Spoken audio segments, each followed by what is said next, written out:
If I could remember, growing up, um, my mom always did hair. One day, me and my mom, we were taking a nap, and when she was sleeping, I just remember taking a comb, hitting just like 1,000 bobos, and when my mom woke up, she was like, "Toe out." I had to be about, I want to say 5 or 6, I want to say. And that was that.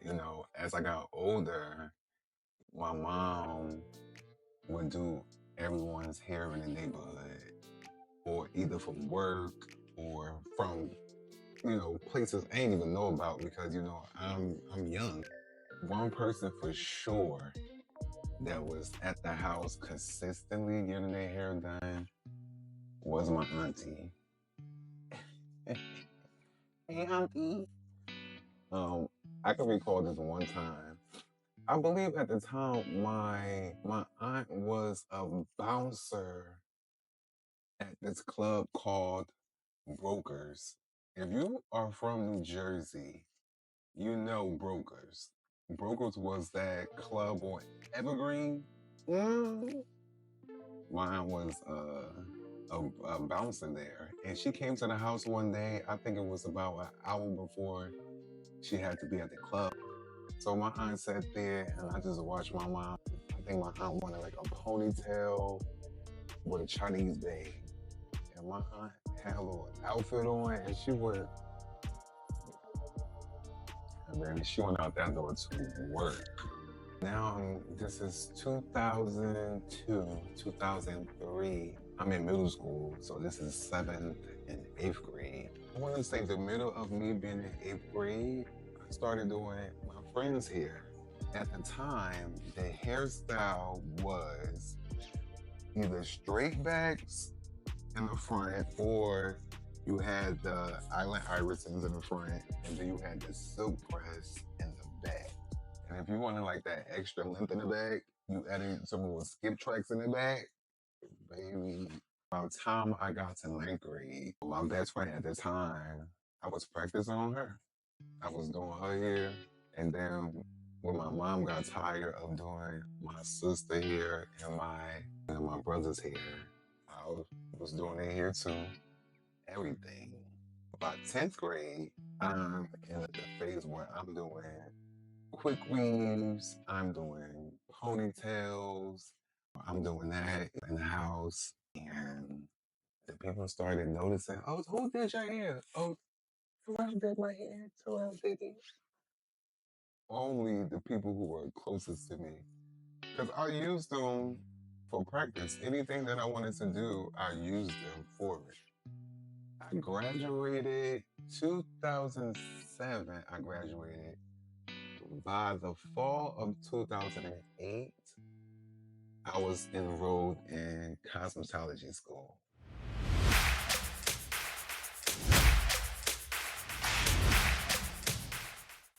I only went to school to get my license because I already knew how to do hair prior to me attending school. School was, uh, School was fun. I actually fell in love in cosmetology school. I did. But that's neither here nor there. Uh, I was one of 7 or 8 people in the entire school to pass. None of my friends didn't pass. I was the only one out of the whole group that passed the test. And I sort of kind of felt bad. But so upon me graduating cosmetology school, we decided to do a hair show. My hair was red, and I had this red mohawk with designs on the side here. I had this red shirt, and I think it had gold writing on it. And at the time, these new patent leather Jordans had just came out, and I bought them. I think I looked a mess a little bit. A little swoop right here. My mohawk was like going down my back. And when I walked down the runway, you know, my Philly was there right there. My mom was right there. By the winter, I want to say, of 2009, I was graduating. I was finished with school before I knew it. One day, I walked into school and my director looked at me and she was like, Tora, what are you doing here? I said, I have a class. She was like, you are done. Your hours are finished. You can go home. I said, what?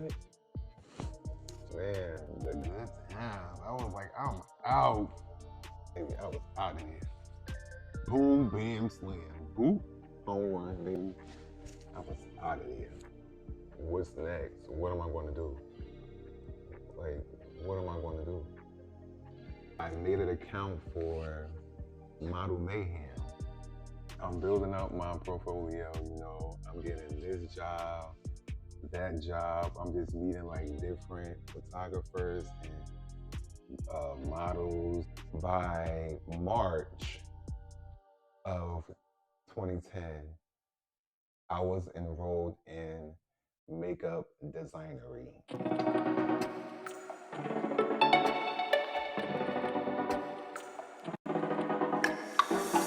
I attended makeup school because in my freelance career, I was meeting, you know, artists that did hair and makeup, you know, and I remember, you know, several photographers would say to me, or makeup artists, you know, why you don't do both? And I was just like, because I didn't really have a niche for makeup, you know, I was so content with, you know, just doing hair that I didn't even think about, you know, wanting to learn makeup. And by July of 2010, I was graduating makeup designery. However, I never had a chance to practice my makeup artistry because I was consistently getting booked for hair gigs.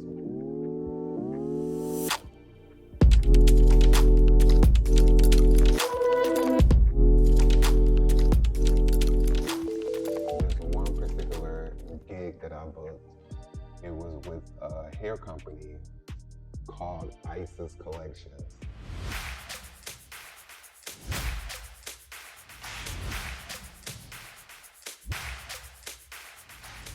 Prior to me booking this gig with them, I'm also finishing up makeup school. I had to make 12 wigs for a photo shoot they was having. And I was up all night making these wigs, from pixie cuts to big curly hair to just a whole bunch of stuff. And after I graduated makeup designery, they hired me as a stylist there. So the makeup was really just out of the question. Now I'm at the hair company.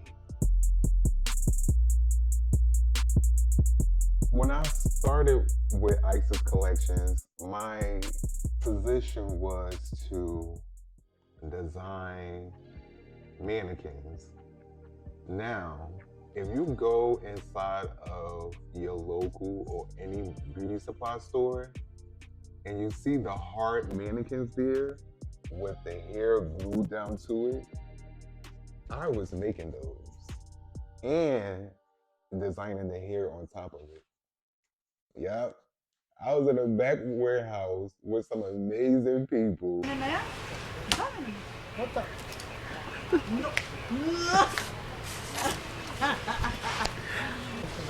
Ocean, Squally. Please stop it.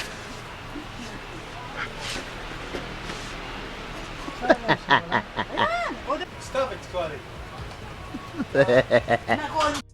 And it was cold, it was freezing, and I was making the mannequins. Now I get the chance to meet the CEO of the company.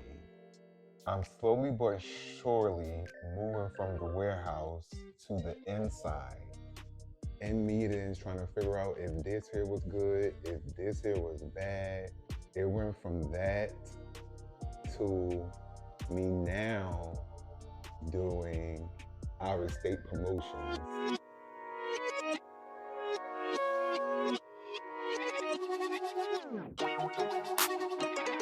Now I'm flying out to different states, promoting and checking up on, different stores that carried our product. I remember I got to a point where I felt like I was growing apart from the company. I had shortened my days with them. Towards the end of me working for them, my uncle had his barbershop. Well, directly next door to him was a salon. And my uncle was really close to the owner. They were like brother and sister. My uncle called me one day and he was like, "Hey, yo, T, what you doing? Like what you working on these days?" And I'm telling him, I'm working for this hair company, da da da da da da. And he's just like, "Yo, my girl next door, she looking for an assistant, just a few days a week, if you down, you can come, just come try it out for a weekend and see how you like it." And I was like, "Oh, all right." I wasn't working weekends at the hair company. So I went to see, what they were offering and to see what, they needed me to do as far as being an assistant, because I never assisted a day in my life. It was your regular, shampooing, braiding down for either sew-ins or quick weaves, cleaning, stuff like that. I left the hair company, and I was at the salon for about, I want to say, a year and a half to 2 years, I want to say. It was very fun. I learned a lot of things, but Squally Sincere gets bored, and I was just like, I gotta go. So I left there, and I went back into my freelance career. And when I did that, my freelance career took off. Good evening, ladies and gentlemen. Getting ready for this runway today. Big shout out to Squalid. You're in the building. God bless his hands. He's doing an amazing job. We had Squally Balone. He was actually the hairstylist.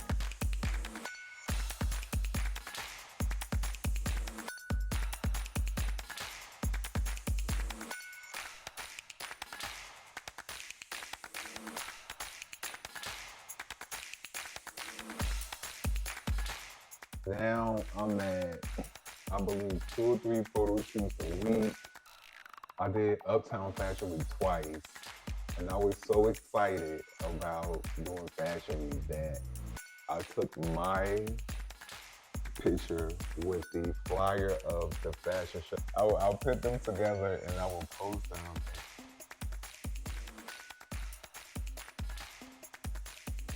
But in the mix of my freelance career taking off, I met one of my good friends who's a makeup artist, Ruben.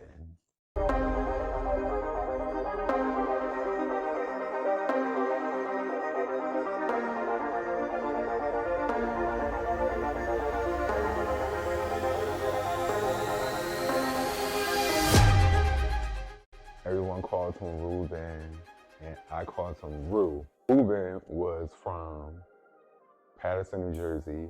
I'm in East Orange, New Jersey at the time. We booked work, we were always together. And then got to a point where if I had a hair gig and they needed a makeup artist, I would call Ruben. If Ruben had a makeup gig and they needed a hairstylist, he would call me. So we were always together.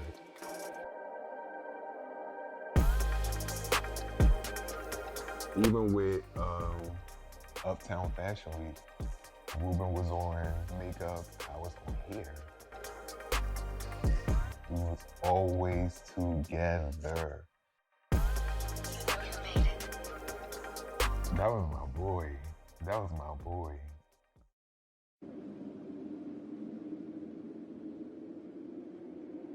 The industry had gotten to a point where they didn't want to pay you anymore. Like, they didn't want to compensate you with money. They now wanted you to do things for like a like or a credit, and I couldn't do it. Now I'm at the point where I have spreads and magazines. I'm working with celebrities. I'm just out there making the money. And this is what in every industry, you get the new people that comes in. The new people came in and they were just okay with doing things for a credit or a tag on Instagram, you know?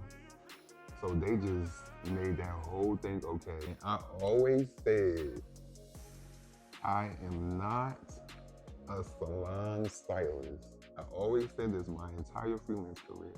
I'm just not. I've never seen or picture myself working inside of a salon. But I rode that wave for a little while longer, and now I'm doing television. I remember I did the first season of Black Ink's Crew.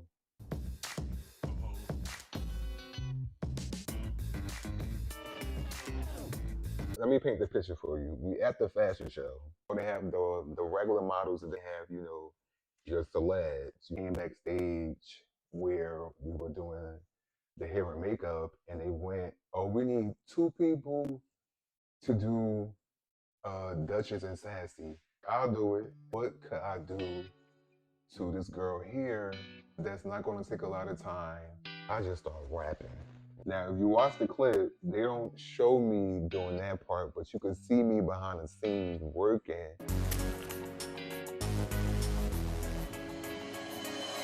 When you racket, Oh my God. Looking real nice.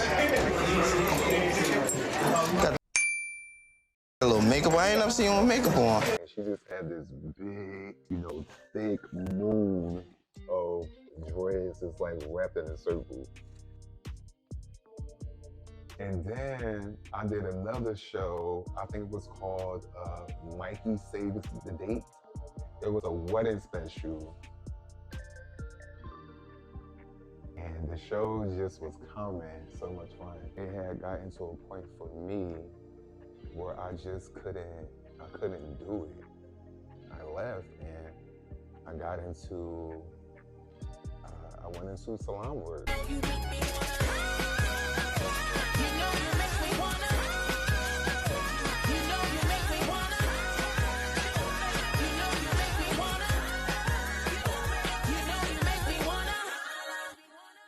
A place I thought I would never, ever be.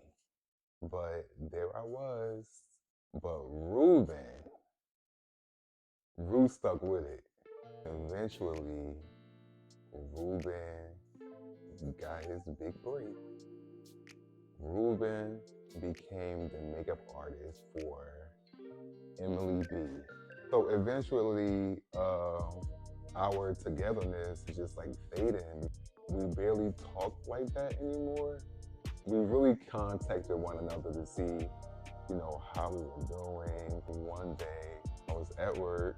I had just finished up a client, and I'm still not clear to this day where her position was with Fashion Week, but she contacted me via Instagram, and she was just like, you know, you heard what happened with Ruben? So I'm just like, no, I haven't talked to Rue. We haven't been talking. And she was just like, he passed away last night.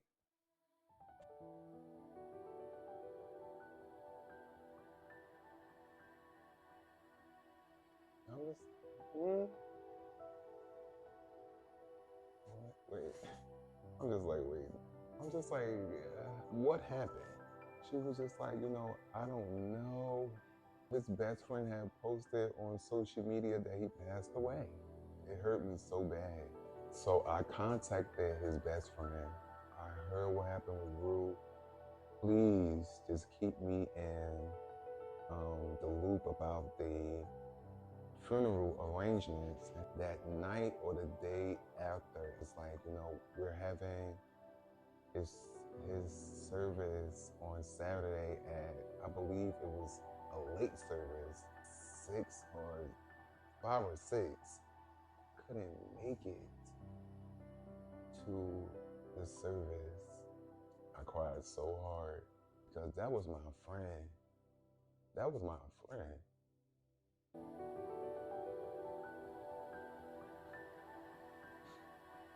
That was my friend. And I'm gonna miss him so much. My God. The next Sia hanging off the freaking not the chandelier, the stairs.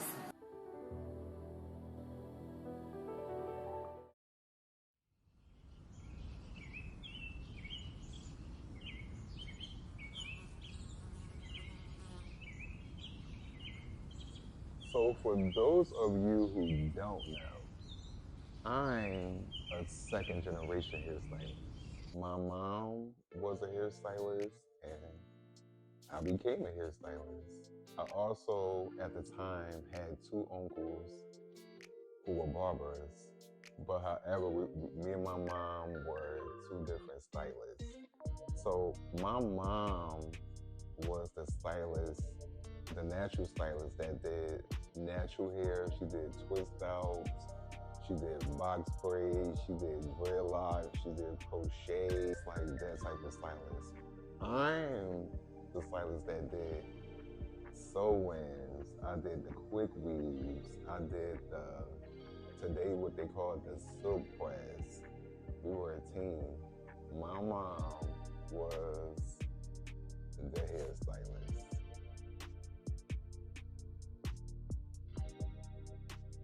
She did everybody. Everybody at church. If she went to a grocery store, she met a person, she did their hair. That was my mom. February 10th, my mom passed away. My mom passed away.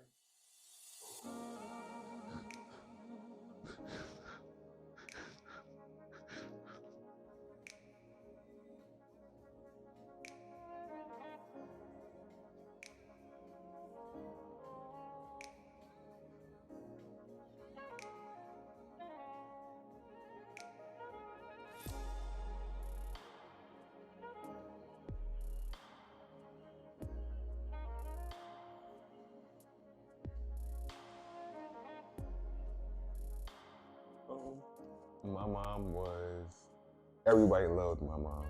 Everybody loved my mom. Everybody. She was a mom to everyone. She was that mother figure to everyone.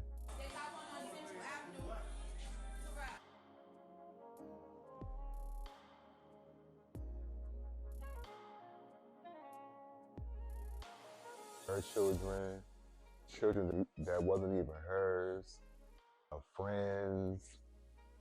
If you lived in the same building as us, she looked out for you. My mom was that mother figure to everyone.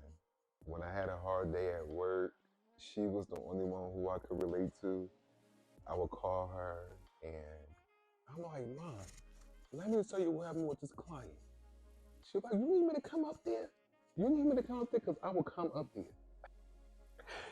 I was like, Mom, no. When people used to piss me off, I would call my mom and she would just make everything so much better. So much better, My mom was everything to me. That was my girl. My mom was my blueprint in life. And I'm so thankful that she's given me the passion the creativity, the motivation, the inspiration. She gave that to me. I miss her every day. That was my girl.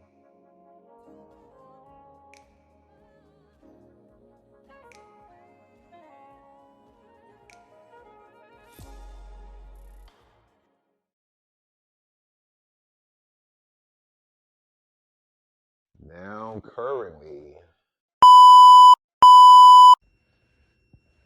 Hey guys, so I'm interrupting this video right now, like in real time.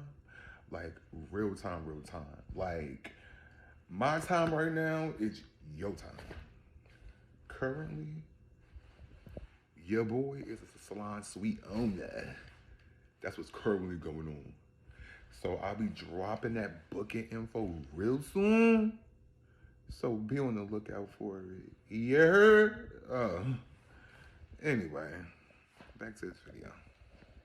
And I'm excited about it. Baby, it's a new version. I'm a new version of myself. And I don't think they ready. I don't think they ready for the squally. Because the squally now, you will see. So yeah, my name is Terrell Slappy, formerly known to some as Squally Sincere Malone. And that was my visual resume.